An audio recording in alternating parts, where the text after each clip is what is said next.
sampai pada sesi terakhir rakyat bersuara, saatnya untuk menyampaikan rakyat bersuara dari para narasumber kita. Saya mulai dari Ambu Profesor Yenti Garnasi. Silakan. Ya baik. Jadi kita menunggu sampai ada PK karena memang formalnya seperti itu. Tapi sampai saat ini ya itu putusan kasasi. Tapi bahwa ada kecurigaan bahwa masih ada no viral no justice itu juga sangat menyedihkan. Tapi yang disampaikan tadi kan menukiknya pada polisi terus ya. Padahal itu kan bermuara pada putusan. Betul. Berputusan. Artinya kalaupun polisi ada masalah, harusnya dalam sistem peradilan pidana itu kan subsistemnya adalah mulai dari penyidikan, JPU, hakim bahkan sampai ke LP. Nanti dari LP ketika orang itu sudah selesai menjalani pidana, kita akan lihat jadi residip apa tidak. Artinya apabila sistem peradilan pidana kita tuh bagus semuanya, ya akan menghasilkan sesuatu yang betul-betul benar dan adil. Nah sekarang begini, kalau ada kecurigaan bahwa penyidikan ada masalah, ada ini itu dan sebagainya, dan itu sudah 8 tahun yang lalu. Harusnya dari sistem peradilan pidana itu kita harapkan JPU-nya itu sebagai pengontrolnya. Kalau memang kurang kan dilengkapi, kalau tidak bisa maju ya tidak bisa maju gitu ya. Bahkan kita punya SP3 dan sebagainya. Kemudian dari apa yang disajikan oleh JPU di pengadilan itu dinilai oleh hakim.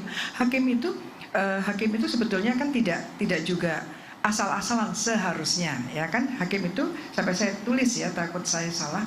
Hakim sekarang itu walaupun dikatakan bahwa lebih baik melepaskan 1.000 yang bersalah daripada memidana 1 orang tidak bersalah. Tapi itu kan kalau kita ingat in dubio pro reo itu kan sebetulnya tahun 1400-an sampai 1500 di Romawi, di Itali. Jadi waktu itu, artinya pada waktu itu memang apabila dengan dua alat bukti tidak bisa meyakinkan hakim, dan hakim memang tidak boleh ragu-ragu, harus diberikan yang paling ringan. Yang ringan itu apa? Kalau yang berat memidana ya bebas kan itu. Tapi dengan adanya harusnya kita kan sekarang udah beralih pada putusan ini ya. Kita bukan, kalau ini sampai ada apa-apa, ya yang paling salah ya hakimnya gitu. Itu kan nanti akan kita lihat. Sudah diambil alih semua oleh pengadilan. Iya, karena mereka bukan diambil alih, karena sudah diuji pengujian. Saya tolong minta waktu sedikit ya. Hakim itu tidak juga asal-asalan sebetulnya. Ini saya karena dosen kan ya. Saya juga dosen hukum acara, bahkan dosen perbandingan hukum acara pidana.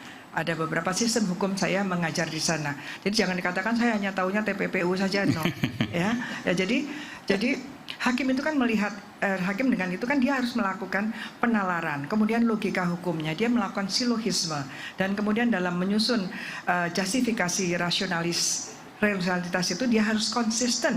Dia harus sangat konsisten dengan logika-logika, konsistensi dengan doktrinal dan untuk mencapai suatu kesimpulan yang namanya putusan. Jadi ada premis mayor, ada premis minornya. Itu kan harusnya dengan putusan yang seperti ini tuh sudah itu semua dilampaui semua. Dan inilah hasilnya.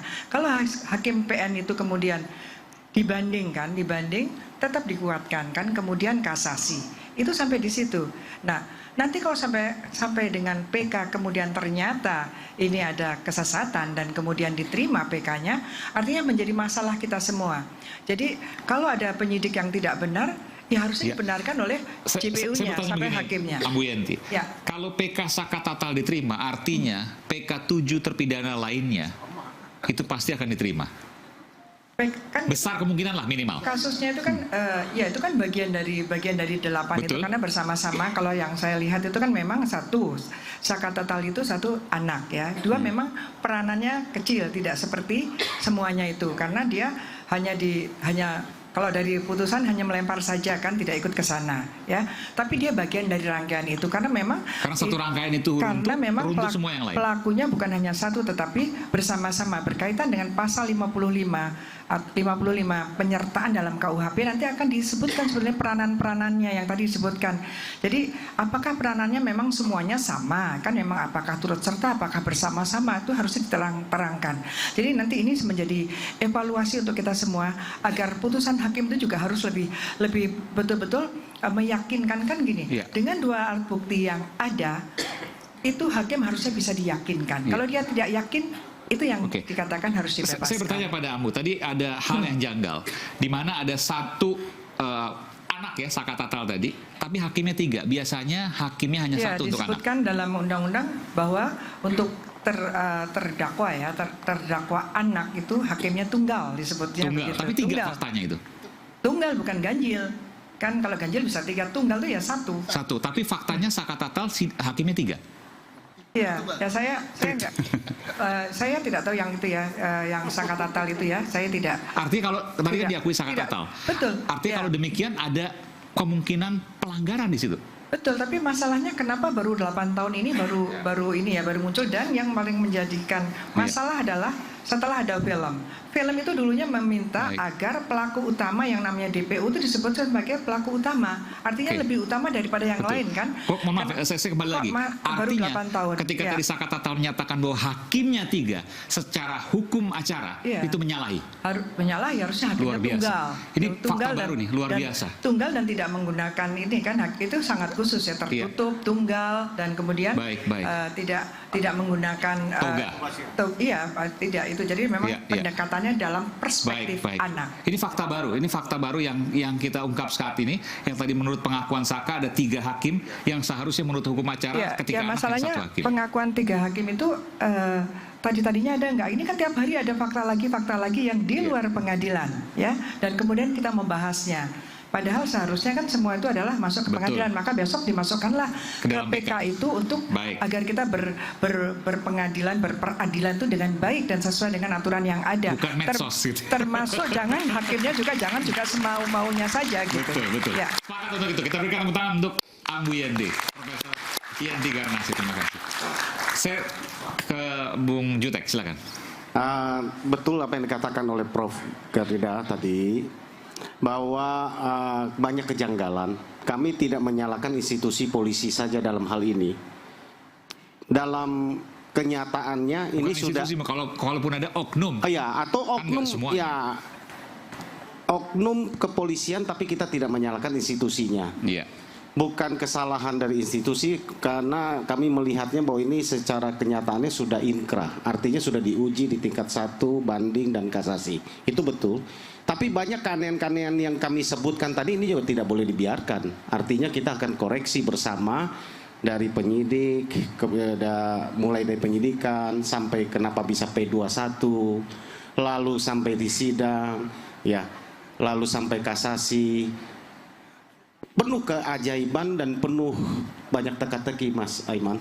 Contoh yang tadi sampaikan bahwa dakwaan mereka ini nggak main-main, 340 dan 340 ini pembunuhan berencana bersama-sama. Kapan merencanakannya, barang buktinya nggak ada. Di antara mereka banyak yang tidak saling kenal. Ya, dari 8 yang berhasil ditangkap, 7 dihukum seumur hidup dari tuntutan hukuman mati. Untung nggak dihukum mati, seumur hidup. 1 8 tahun karena anak, karena 2/3 kan maksimum. Kan? Maksud saya bahwa apakah betul yang 7 itu pelaku utama semua, sehingga begitu berat dijatuhkan hukuman maksimal? Padahal kalau kita lihat kronologis di dalam persidangan, ada yang hanya tinju, kalaupun itu betul ya, hanya yang berperan, masa disamakan dengan yang nusuk misalnya, kalau itu benar, yang mengakibatkan kematian, atau yang menimpuk dengan batu ke kepala sehingga meningkat kematian.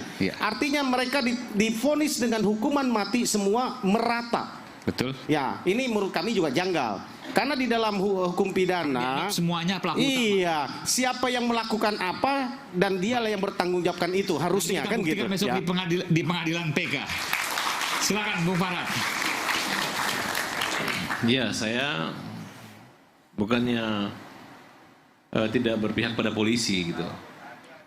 Tapi jelas peran jaksa itu yang memp21kan perkara ini luar biasa. Sedangkan kejaksaan sampai saat ini diam aja.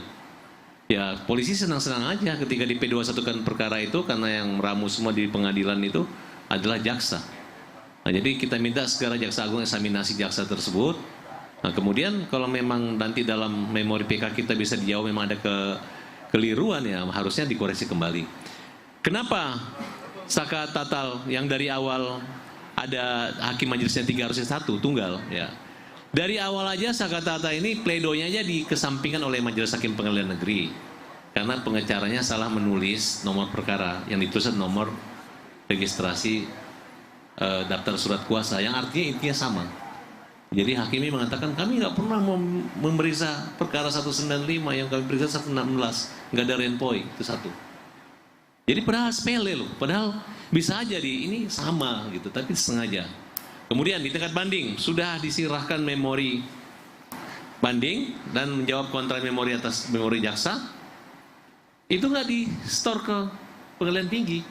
Jadi pertimbangan hakim tinggi yang satu orang mengatakan, oh pengacara mengajukan banding tapi tidak menyerahkan memori banding. Dan semua ini bagian dari bukti baru yang besok akan disampaikan. Oh enggak, maksudnya inilah kelemahan mereka menangani perkara. Besok akan disampaikan. Oke, belum lagi saya tambahkan di mana lukanya semua di kanan semua, motor rusak di kanan semua. Oh, lukanya di kanan semua. Karena motor semua sama dengan hasil pemeriksaan akal lalu lintas ya. Kalau bisa besok mudah-mudahan hakim bisa memanggil semua polisi, ayo datangkan itu. Ini besok akan disampaikan nih, lukanya di kanan semua, motor luka kanan semua. Motor kanannya rusak semua, luka kanan semua. Kalau pembunuhan, masa pembunuhnya milih mukul luka-luka kanan, kepala kanan, kiri semua? Nggak mungkin. Ya, jadi di sini sudah katakan Bang Roni siap-siap, ini kalah yang berikutnya lagi. PG udah menang malam ini, PK kalah lagi kalian semua. Ya, kalau upaya hukum dilakukan oleh rekan Farhad Abbas itu adalah hak ya untuk mendampingi para kliennya. Udah benar, udah jalan yang benar daripada nanti membuat framing kemudian fitnah ya, itu nggak bagus. Jadi gini, kami sepakat bahwa untuk mencari keadilan itu harus dengan cara yang santun ya, dan santun. Kami apresiasi terhadap Ibtu Rudiana. Kenapa? Kasus ini bisa terungkap oleh karena beliau. Ya, karena beliau orang tua daripada Eki, korban yang meninggal. Kalau seandainya orang tua Eki ini nelayan seperti orang tua si Vina, ya sudah sia-sialah mereka mati begitu aja, tidak ada diungkap. Ya, pasti tidak terungkap. Karena Eki, korban yang meninggal, orang tuanya itu adalah Ibtu Rusdiana sebagai polisi, yang katanya waktu itu, saat itu tanggal 27 kejadian itu adalah laka lantas. Beliau sendiri merenungkan ya, kalau laka lantas anaknya yang rahangnya patah, hancur gitu ya, tapi kok helmnya kok nggak apa-apa ya, helm nggak apa-apa, kemudian juga handphone pun nggak rusak, motor pun hanya lecet sedikit. Ya, kalau laka lantas itu minimal patah apa gitu lehernya. Ini rusak dalam, helmnya nggak rusak. Tapi kita tidak bisa, kita hanya melihat visum tentu. Jadi gini, kami berpatokan kepada putusan. Ya, putusan mengatakan bahwa sah dan meyakinkan bahwa mereka adalah pelaku. Iya.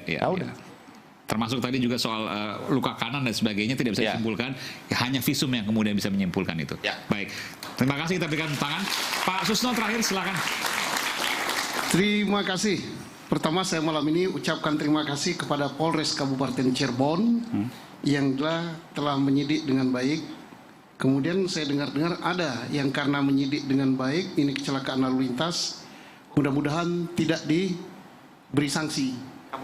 Kabupatennya. Kabupaten Cirebon telah berbuat yang benar kecelakaan lalu lintas. Dan Pak Susno meyakini bahwa kejadian ini bukan pidana tapi kecelakaan lalu lintas. Ya yakin, maka saya beri tantangan kan. Siapa yang bisa membuktikan ini adalah tindak pidana pembunuhan, saya beri hadiah 10 juta. Termasuk PK ini Pak Susno yakin semua. Kalau ini kan yang salah, kan yang putusan ini bukan, ngapain memberi putusan yang salah. Artinya PK-nya pasti akan dimenangkan menurut Pak Susno. Ya jelas lah, ini kecelakaan lalu lintas kok. Nah, makanya silakan buktikan kalau ini adalah pembunuhan. 10 juta dari saya. 4 bulan gaji pensiun loh. Dan ini terbuka untuk seluruh masyarakat Indonesia, sayembara. Daripada kita berpusing-pusing buktikan ini ya. Belum saya ngomong ada daging ya, yang nyangkut dan sebagainya. Di PJU itu ya. Saya belajar juga lalu lintas dan pernah jadi kasat lantas saya nih. Melihat goresan, melihat dia terbalik, melihat dia apa-apa itu. Udahlah, sudah benar apa yang dilakukan Polres Kabupaten Cirebon kecelakaan lalu lintas. Tapi untuk lebih meyakinkan lagi, 10 juta. Terima kasih. Baik, terima kasih Komisaris Jenderal Polisi Purnawirawan Susno II, Kabar Eskrim Polri 2008-2009 dan Kapolda Jabar tahun 2008. 2008 sebelum 7 akhir sampai 2008. 2007 sampai 2008. Baik, terima kasih Bapak-bapak dan Ibu. Jalan mencari kebenaran dan keadilan menjadi penantian panjang bagi mereka yang kabarnya dikorbankan. Pelan-pelan benang kusut kasus Vina Eki terurai. Laporan demi laporan dilayangkan. Saksi-saksi kunci ubah kesaksian dan kepada Ibtu Rudiana dari tempat saat ini Anda berada. Bukankah sudah waktunya untuk segera bicara dan menyampaikan apa yang Anda yakini sebagai sebuah kebenaran? Saya Aiman Wicaksono. Sampai jumpa di Rakyat Bersuara berikutnya. Salam.